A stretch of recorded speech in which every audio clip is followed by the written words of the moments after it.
Good morning, West Michigan. I'm Veronica Ortega. And I'm Emily Scarlett. Thanks for waking up with us and thanks for watching on 13 Plus. Let's get right into our breaking news this morning. We have team coverage for you after several tornadoes touched down across southwest Michigan yesterday. Meteorologist Samantha Jacks and Julie Koharic at businesses and homes torn apart by yesterday's tornadoes. Sam, we begin with you at Oak Brook Estates Mobile Home Park. What are you seeing at this hour? Veronica, Emily, right now I'm standing on the steps that should be leading way to this home, but it instead was ripped off its foundation and thrown on top of this car. This is the type of damage that we are seeing widespread in this mobile home community. And it was one quick thinking action step that allowed this couple to save their lives during yesterday's tornadoes. Our daughter from Nebraska said, "Mom, you got to get out of the house, got to go somewhere, go to the library." And so we went over to the library, and there were a lot of people in the library downstairs taking shelter. And then when we came out, we didn't hear a thing. We came home, got here, and they were pulling somebody out of the rubble over there. And I think she's the only one that was really injured. Thankfully, that woman has been reported to be okay and recovering after that really dramatic event. But that couple, so grateful because they had one of the homes that was ripped off its foundation, completely coated in trees, and the damage potentially not going to be savable. The good news is that both of their sons live right here in Portage, Michigan, and they will be staying with them until further notice. But the neighbors, the community have been coming together over the last several hours. Non-stop cleanup efforts have been underway here in Portage. Sam, thank you. Unbelievable to see that mobile home on top of that car. Also this morning, businesses destroyed by these tornadoes, including a FedEx facility where 50 people were trapped after the storm. That's where we find our Julie Koharic. Julie, we're told all of those employees are okay this morning. Yeah, thankfully everyone was able to get out safely thanks to those emergency crews, but debris made it a lot harder. Now the FedEx crews have asked all of the news crews to leave their property, so we're on a road right adjacent to that facility, but you can see what we're dealing with. I mean, the wind took down this massive tree, so this is the kind of debris they're dealing with, trying to get people safely out of that building. But let's take some video from the night before so you can see what the building actually looks like. The front of that building completely gone. Winds blowing part of the roof off and collapsing an even larger portion of it. Of course, it's not just the building, also damage surrounding the property, like trees like this. It tipped over metal construction signs, even uprooting one of those heavy electrical boxes. 13 on Your Side spoke with a couple of FedEx employees after it first happened. They were on their routes during the severe storms, and here's what they experienced. At that time, I looked up and I was like, things are not getting good. It's getting really windy. The weather's getting really, really bad, really, really quick. So at that time, it was more about seeking shelter for me and caring about myself. I got back about 5 minutes after the storm came in. I caught the tail end of it. It wasn't crazy, but I did come in through the storm, and wind was howling. It was blowing against my truck. It was extremely loud, and especially in them big trucks, they're loud. We have also heard back from FedEx Corporate, who in a statement said they will continue to assess the damage and are implementing contingency plans to lessen any potential impacts on service. They also said they're grateful no one was seriously injured, but even with that lack of injuries, there's still a lot of cleanup to do. The Portage Department of Public Safety asking people to avoid the area until further notice. For now, live in Portage, Julie Koharic, 13 on Your Side.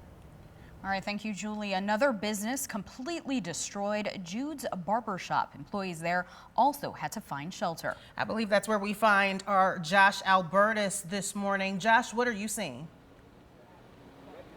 Well, guys, we're really seeing what looks to be just this entire half of this entire strip mall just ripped apart by these storms yesterday. Judes Barber Shop is just off to the side of our shot there, but there is just so much destruction, as you can see here, and it really just signifies all that Portage has really gone through in the last day or so. You know, we are now just a couple blocks from really the main downtown area of Portage, so there is just a lot of destruction reconstruction here for a lot of folks. They are kind of picking up the pieces, especially as we came and we saw a lot of what was left of this behind the building. And there were people inside this building as well when this happened. We were actually hearing from, ABC heard from someone who was working in this Judes Barber shop when this tornado happened, when this weather happened.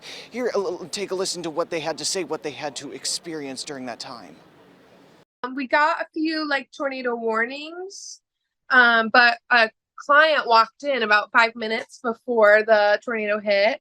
And so the other girl that I was working with was cutting his hair, and the door started to flap in the wind a little bit. She went over to lock the door, and then all the front windows and front door kind of shattered. And very quickly, the roof was going missing and walls were coming down.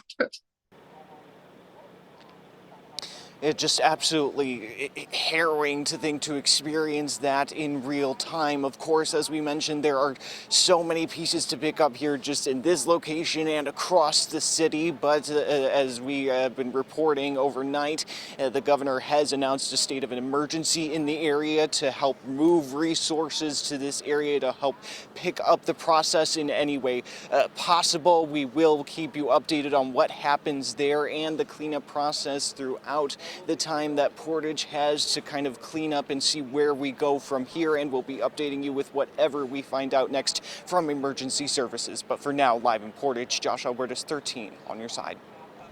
Thanks, Josh. Also at a Pizza Hut in Portage near Oakland and Center, employees huddled inside a cooler while the tornado tore that building apart. 13 on your side's Julia Gorman spoke with one man who was working inside at the time. This building here behind me was a fully functioning Pizza Hut as of Tuesday afternoon, but now there's caution tape in front of it and debris is just scattered everywhere. Take a look here at your screen at some video of this area. This is just, again, in this intersection of Oakland and Center in Portage. Debris everywhere. Anything you can imagine. Shingles, pieces of roofs, all sorts of trash, signs off of a nearby gas station, just a little bit of everything scattered all across this area. Now, I spoke with a gentleman, Nate Davis, who was working inside this Pizza Hut when this severe weather rolled through this part of Michigan. He talked to me just about what it was like to be inside and having to react with what was happening outdoors. One of my cooks was up front, and then the door started getting sucked open, and she was trying to hold it shut. And I had my keys with a strap on. I was trying to tie it shut. I don't know why it didn't occur to me to just lock it, but.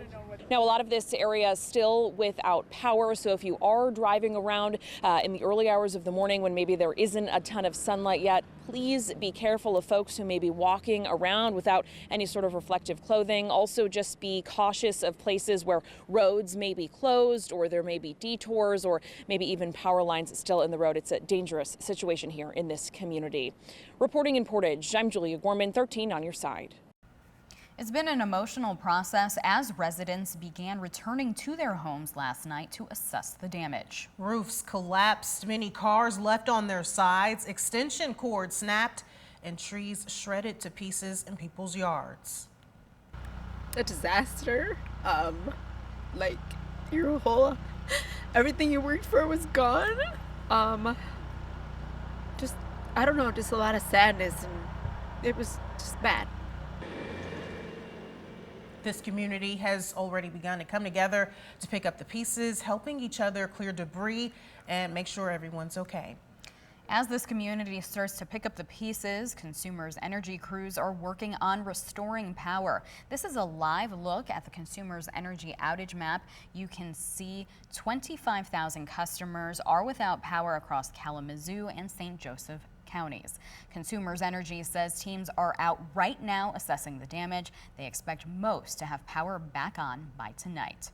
Emergency crews are working to organize assistance for those impacted by these storms. Governor Gretchen Whitmer has declared a state of emergency. Right now, there is a shelter at the Kalamazoo Assembly of God Church on Oakland Drive. There is also a self-reporting damage tool available. That will help crews determine who needs help and how to prioritize help. You can find that on the Kalamazoo County Sheriff's Office Facebook page. After 8 a.m., residents can call 211.